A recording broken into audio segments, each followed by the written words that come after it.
Este é a Conexão Futuro Especial, aqui diretamente da Flip, de Paraty, no litoral sul do Rio de Janeiro. Pois aconteceu aí no último fim de semana, essa festa literária. Ao longo dos últimos dias, a gente vem mostrando para você de casa um resumo do que aconteceu por aqui, nesse palco da Flip, entre tantos outros. Então, agora a gente confere mais um pouquinho da discussão entre a cantora e compositora Karina Burr e o quadrinista Rafa Campos, falando aí sobre o espaço das letras e das imagens na literatura. Eu participei também desse bate-papo bem legal e convido você agora a acompanhar a gente ao longo dos próximos 25 minutos nesse nosso último especial da Flip. Então, não sai daí, confere com a gente. Olhem a capa. Deus, como disse o Rafa, essa mulher negra e boxeadora aqui, com suas luvas, que frente para ir para qualquer batalha que encará-la. Rafa, imagino eu que, frente a uma certa onda de conservadorismo que a gente pode dizer que está vivendo nesse momento no país, ter um personagem como esse pode ter criado algum tipo de constrangimento em algum momento, abordagens. Como foi a recepção do público frente a Deus Essa Gostosa? Foi péssima. Em geral, as pessoas detestam. Porque vai completamente ao contrário de qualquer estereótipo que você vê em qualquer, mesmo livro religioso, daquele cara com a sua barba longa, branco. Os religiosos cultos adoram, né? Eu tenho vários amigos religiosos tal que gostam, que se divertem. Então, só que o que acontece, como o clima está muito ruim, aí o cara, aí a pessoa fica com raiva de evangélico, aí o evangélico fica com raiva de cristão, e aí o cara que é escritor fica com raiva de feminista, feminista fica com... Sabe? Porque vai dando um movimento, um negócio de irritação, e esse momento de caos político que os caras que não têm bandeira nenhuma pegam a bandeira para... Se pagar o Cunha, ele vira comunista, tenho certeza. Falando sério. Muito bom. Olha só, você falava sobre essa questão dos ânimos, e que as pessoas se agarram em causas ou não e defendem ideias. Isso tudo a gente vê cada vez mais latente nas redes sociais. Karina Burr é muito presente nas redes sociais. Sigam aí, @Karina Burr, fazendo essa propaganda das suas redes aqui, Instagram, Facebook, tudo mais. E no Facebook, recentemente, para quem não acompanhou, Karina se viu em meio a uma polêmica, inclusive até censura. Eu queria que você explicasse um pouquinho, já que a gente está aqui frente ao público e muitas vezes o pessoal vê uma notícia que sai no jornal aqui, uma notinha ali, não sabe muito bem o que aconteceu, Karina. Na verdade, aconteceu um monte de coisa. Não foi essa vez daí foi a que apareceu mais. Mas é muito por conta dessas coisas que Rafa falou. Que muitas vezes esse debate de ideia, que é massa, que é maravilhoso acontecer, não vira debate de ideia, vira só exposição de uma ideia em cima da outra e pronto, e ninguém quer ouvir o outro, né? Então se criam vários clichês. Então quem é feminista tem que pensar assim, aqui, quem é não sei o que tem que pensar aqui, se cria clichê. Cada um pensa de um jeito, né? E o massa é um falar do outro, está disposto até a mudar de ideia também, né? E acaba que eu apoio muito na internet por causa disso. Rola muita coisa boa também, mas é porque, não sei, de alguma maneira a gente acaba dando mais valor a quem escuta a gente. Eu não sei o que acontece, mas pega, né? Coisa ruim fica pegando. Mas essa coisa do Facebook que censurou, sempre censuram os desenhos. É engraçado que vem um aviso assim, que é por excesso de pele, um desenho. Que estava as menininhas numa lá, por excesso de pele é censurado. E aí tem uma coisa que eu faço todo 8 de março, há 4 anos, que é o sexo ágil. Que aí todo ano eu digo que eu vou fazer outras Dia versões. Internacional da Mulher. Porque começou, a primeira vez que eu fiz, eu sempre quis fazer e nunca fazia. A primeira vez que eu fiz eu acho que foi melhorando com o tempo. Mas a ideia de ser no 8 de março é justamente porque é insuportável o dia 8 de março, né? Porque, por um lado, é bom, porque ele chama a atenção, um monte de coisa que tem que chamar. Por outro lado, você fica recebendo rosa quando vai no mercado, né? É um negócio... Meu Deus, parabéns, porque você é mulher. E você... Gente do céu, né? É um negócio surreal, esquizofrênico, assim. E aí, o desse ano... o Facebook proibiu. Primeiro, eu achei estranho, que normalmente, quando vai chegando perto do 8 de março, um monte de gente que já conhece a história vai perguntando, e aí, não vai ter, não vai ter? E aí, quando eu botei, tinha assim, 6 curtidas. 7, não sei o que lá. Eu, porra, o povo não gostou mesmo, né? Tá ruim esse negócio. Aí eu botava lá de novo, botava de novo. Quando eu vi o Facebook, não tava deixando o povo ver, entendeu? Foi isso que, antes deles proibirem e tirarem do ar, eles limitaram a visualização. Então, nem quem tinha participado da história estava vendo. Não aparecia para ninguém, só para mim ali. E para aquelas 6 pessoas, ou sei lá, 12. Então, ficou um tempão assim, depois tiraram. E até desse ano, teve uma coisa... Eu só liguei agora a capa do teu livro, que é Dandara, uma amiga minha maravilhosa, que no Carnaval ela saiu de vaca profana. Só que aí, como Dandara é negra, ela não é livre para fazer o que ela quiser, né? Ela não pode sair de vaca profana. Ela saiu de vaca profana, o povo, meu Deus, uma mulher negra. Gente, ela é uma mulher. Pronto. E ela saiu do jeito que ela queria no Carnaval. Saiu com os peitos de fora, com a cabeça de vaca maravilhosa, no Carnaval de Recife, de Olinda. E aí tinha uma foto maravilhosa dela, de Beto Figueroa, que é um fotógrafo, um amigo também, e eu pedi para usar essa foto dela na capa. E aí usei, foi maravilhoso isso. Aí já teve gente dizendo, você está usando uma mulher negra como vaca. Eu não estou usando ninguém. Ela quis, e ela estava maravilhosa de vaca profana. E muitas vezes fica essa coisa, a pessoa tem contato com uma imagem ou com um som, com uma coisa, e se impede de se emocionar com aquilo, porque vem um monte de regra antes e começa a enquadrar nesses clichês, entendeu? Dandara estava ali maravilhosa, do jeito que ela queria sair no Carnaval. Era lindo aquilo, ela de vaca profana. Era uma coisa, era o contrário do que essas pessoas estavam criticando, estavam falando, entendeu? Era o contrário, era a liberdade dela total e estavam querendo impedir isso. Estavam querendo impedir ela de estar de vaca profana. Se ela fosse branca, tudo bem, sabe? E aí eu que botei ela na capa, e teve isso também, né? Teve a censura do Facebook, que não pode ter peito de mulher. E também teve a censura de pessoas que gostavam dos outros. Não muitas também, não foram muitas. É porque isso me chamou muita atenção. Eu, poxa, mas está tão linda ela de vaca profana, assim, maravilhosa, sabe? É um poder aquilo, é tipo, Deus essa gostosa total, assim, sabe? Não era, ninguém estava usando ela. Então é isso, essa coisa da militância que é maravilhosa. Uma coisa que rola no meio disso, muitas vezes é clichêzão. Em vez de abrir, você fechar, né? Aí é o contrário. Acho que não, funciona como um tiro no pé, né? Mas enquanto você falava na questão do pode, não pode, a censura e tal, eu olhando ao lado, olha o que me aparece aqui. Um dos livros de Rafa Campos, O Golpe de 64, que instaurou em um período dos menos democráticos do Brasil, se é que eu posso dizer assim. E, Rafa, aqui também tem um pouquinho do seu olhar, né? Mas está aí também na tela grande para todo mundo que está aqui no auditório com a gente. Como é que você vê essa questão que a gente discute aqui? 64, lá o quê? Censura oficial. Hoje em dia, há essa questão da rede social que supostamente abre o espaço para todo mundo colocar o que pensa, é um espaço mais democrático, mas, por outro lado, não.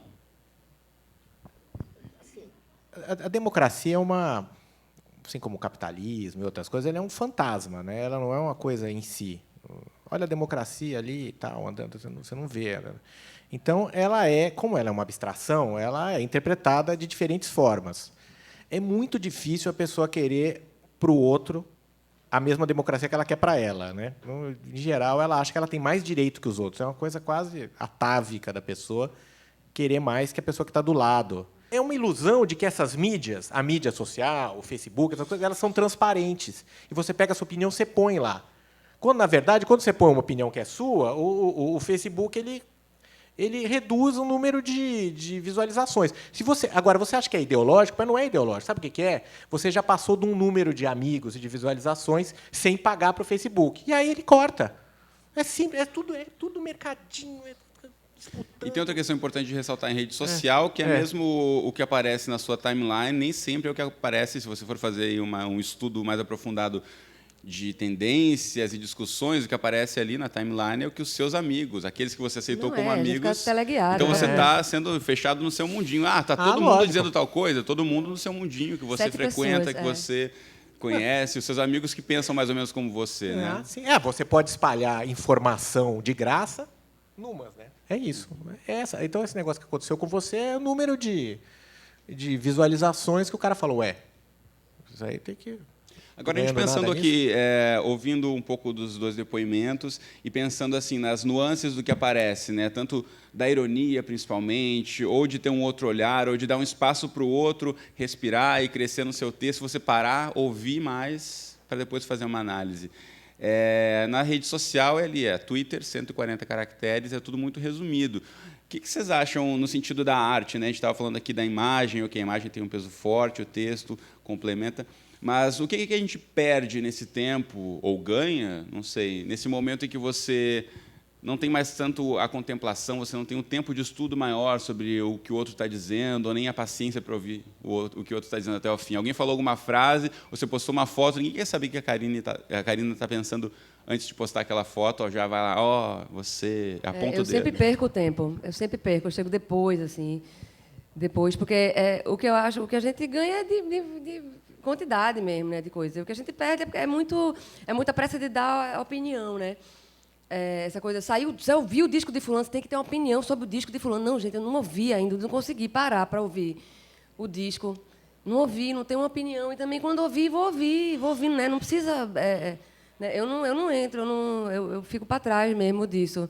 Não entro. Às vezes, eu até demoro mais de ouvir, de agonia que eu fico. Está todo mundo só falando o mesmo negócio, eu não vou. Às vezes, o vídeo mesmo, já vi isso aqui. Não vi, não quero ver agora. Porque fica todo mundo, quando vê, está todo mundo vendo a mesma coisa, ouvindo a mesma coisa, com as mesmas referências, na mesma hora, né? Isso me dá um desespero. O que eu acho ruim é a maioria das pessoas irem já ouvir a história tendo lido um monte de crítica a respeito, sabe? Você não chega zerado para ouvir, para sentir aquilo. Você já chega, porque fulano disse que tal música é mais ou menos, que você cantou de tal jeito, que a letra não chegou no seu ponto, sei lá. Mas é isso. O Duchamp, ele tinha uma teoria sobre arte. Ele dizia que, no início do século XX, as pessoas estavam com tantas ideias pré-concebidas sobre arte que a pessoa não conseguia mais olhar um quadro, né? O quadro era vetado a ela de tanta coisa que vinha na frente do quadro, como um véu. E o que eu acho que hoje as pessoas têm tantas coisas pré-concebidas sobre tudo que a pessoa não consegue mais ler um e-mail. A pessoa não consegue ver uma manchete. A manchete já é resumida, já é um negócio simplificado, já é errada, quase na maior parte das vezes é errônea ou mal intencionada, e nem isso a pessoa consegue mais ver de tanta... E eu já notei isso. Então, a pessoa tem que ouvir uma música, mas as outras referências vão chegando junto com ela, e ela tem... Eu já vi tanta gente lendo o meu gibi e falando, enquanto está lendo, isso é meio Crumb, isso é meio não sei o quê, isso é meio não sei o quê. Gente do céu, que rápido você, inteligente. Tudo que eu faço é por irritação, entendeu? Então, eu vejo uma coisa, aí me irrita, e aí eu quero fazer uma coisa contrária. Então, sempre tem as obras infantis, elas são edificantes. Então, é assim: olha, você está com medo do escuro, mas o escuro não tem nada, só tem o amor do papai e da mamãe. Tanana. Ou seja, a fantasia da criança que tem um demônio no escuro, aí você vai lá e castra a criança. Você fala, não tem demônio. Você fala, não, tem. A diferença de capeta e fantasma é que capeta existe. E aí eu queria fazer um livro que fosse justamente o contrário. E criança, eu tinha isso quando era criança, tinha um pouco de nojo de adulto, né? Adulto fuma, adulto tem pelo, eu lembro que tinha isso. O meu pai chegava do trabalho, a barba... Essa imagem diz muito. Que eu vou olha lá. Que adulto é meio nojento, tem mau hálito e pança, ou seja... Então... Essa coisa de criança, ela não... Porque o amor de pai e filho não é uma coisa... Eu não consigo nem falar essa palavra. Como chama quando é simultâneo? Você é uma pessoa... Recíproco? É isso, tá vendo? É tão distante para mim que eu não consigo nem lembrar. Não é recíproco, né? Assim, você é o cara que alimenta ele e tal, e é o safado que leva a mãe dele para o quarto, entendeu? Então, já tem aquele ódiozinho. E outra coisa é essa... Enfim, é isso. Eu queria fazer um livro que fosse mais sincero, sabe, de criança. Por isso que eu não usei linguagem de criança também. Eu não me conformo de adulto falando... sabe, você trata a criança como se fosse retardada. A criança não é retardada, a criança é louca. Elas são loucas. Ela é louca mesmo. Então, ela bota um tênis tal, por um instante, ela acha que ela pode voar e tem que trancar a janela, senão ela pula. Karina, você tem essas memórias da infância também, assim, de achar o adulto meio estranho? Eu achava tudo estranho, na verdade. Porque... Primeiro tinha esse negócio de brincar menino e menina, né? Aí eu não queria brincar nem com os meninos nem com as meninas, porque os meninos era só carrinho e futebol, e as meninas era só cozinhar e boneca. Aí eu ficava olhando para as estrelas, sonhando. Aí todo mundo achava que eu adorava aquilo, eu não adorava, mas é porque eu queria brincar misturado, não podia, e um outro eu achava chato. Aí eu ficava, ela escreve, ela acho que foi até por isso que eu comecei a... Mas não era porque eu achava um saco. Isso dos adultos também tem uma coisa, você não vai entender, né? Isso criança não entende. Subestimar o Criança potencial não da criança entende. em Aí é pior compreender ainda, né? É aquilo. pior ainda, porque você fica imaginando que é um negócio muito pior do que você está ouvindo, né? Porque você está ouvindo aquilo, você está entendendo, então dizendo que você não está entendendo. Então deve ser um negócio muito pior, muito, muito pior. Agora, uma questão que está, né, entremeando a nossa discussão aqui passa pela questão de gênero, né? Dentro das escolas, os planos municipais de educação aí sendo executados, e essa questão está sendo muito polêmica, porque tem cidades, enfim, dependendo da prefeitura, ali que vai ser discutida, outras não. E será que é isso que a gente quer, né? Pensando aí nos próximos brasileiros, das próximas gerações, que em algumas cidades você pode discutir tal assunto, outra não. Será que é por aí? Não, isso é uma coisa muito séria. Inclusive, por isso que é muito perigoso, além de chato, perigoso essa coisa de entrar no clichê e de ficar nessa coisa de uma patrulha rasa, não pegar na raiz, como ele falou, das coisas. Em Recife, por exemplo, vetaram isso, né? A discussão de gênero nas escolas e não sei o quê. E lá toda hora se mata mulher por ser mulher, né? Então, assim, é uma coisa que... e no Brasil todo, lá é uma coisa muito forte. Pernambuco, fala, Recife é o apelido de Pernambuco.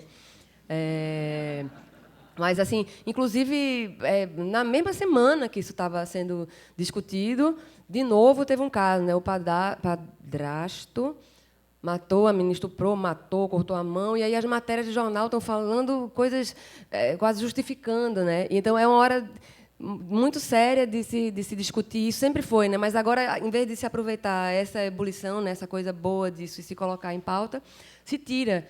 E aí não pode se perder tempo com essas coisinhas, tipo essa coisa se apropriou da imagem. Não me apropriei de nada, pelo contrário, né? Eu divulguei uma coisa que ela fez, ela tirou a foto, ela achou maravilhosa, ela mostrou para todo mundo que estava na capa do negócio, né? Então, uma coisa maravilhosa que tem de você entrar em militância, que é entrar em contato com coisa que na vida corrida ali muitas vezes passa batido, né? Às vezes você fala uma coisa de racismo, de machismo que nunca passou na cabeça da pessoa, a pessoa, meu Deus, eu nunca tinha pensado nisso. Isso é que é o forte, eu acho. E não você perder, você deixar de sentir uma coisa que está sentindo e que, às vezes, é pelo caminho da ironia, e aí você transformar isso em cartilha, que acho que a gente perde força, né? A gente perde força.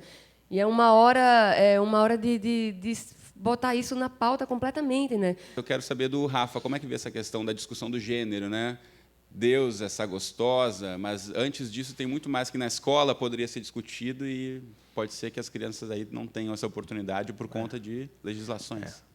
No caso de Deus, é uma piada simples, né? Deus, em geral, é um homem branco, velho, autoritário, barbudo e casto, né? Tem essa coisa casta de Deus, está acima dos textos. Então, eu quis fazer uma mulher negra, jovem, sexuada, e meio que não liga para o que você está fazendo.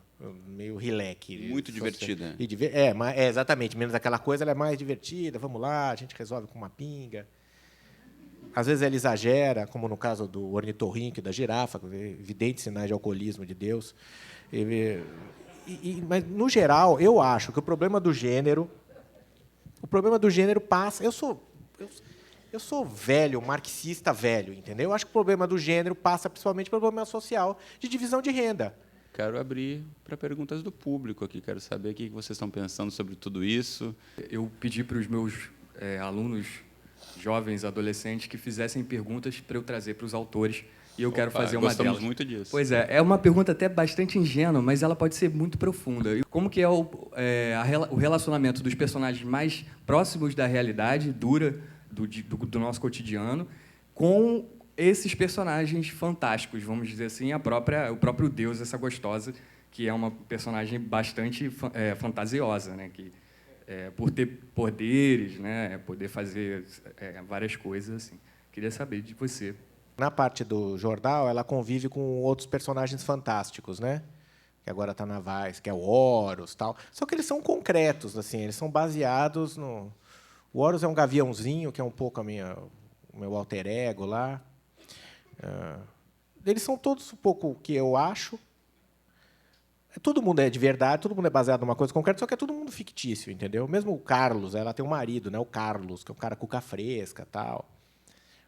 Um pouco está baseado em caras que eu conheço, caras concretos, assim como Deus. Deus é super baseado em várias amigas, na esposa, em amiga, nossa, um monte de gente que eu pego características. Tem muita coisa minha nela, a pior parte, provavelmente, porque, enfim, eu acho que os dois são baseados na experiência concreta e todos são ficção, entendeu?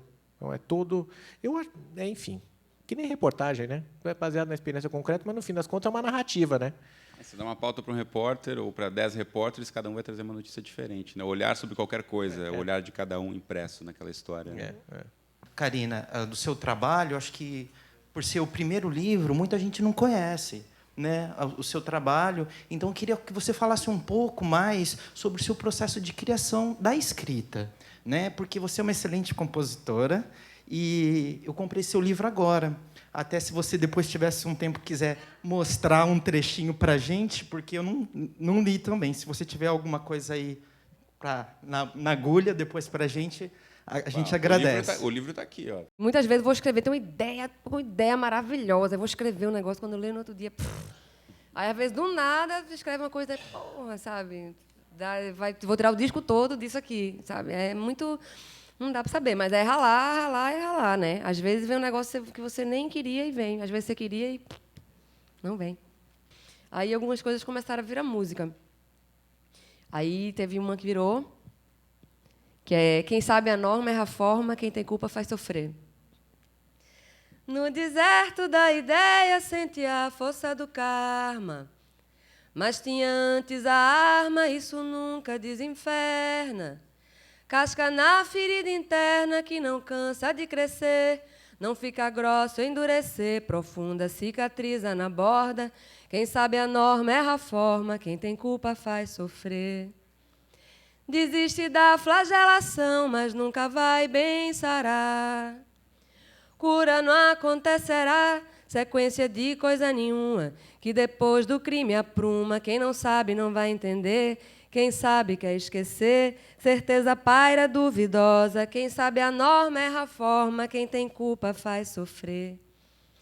Não sente titubear, sente a vacilação, pena na resolução, que implica dor segura, na própria pessoa gastura, sem ter medo de perder, de nunca mais corresponder, do monstro que desinforma. Quem sabe a norma erra a forma, quem tem culpa faz sofrer.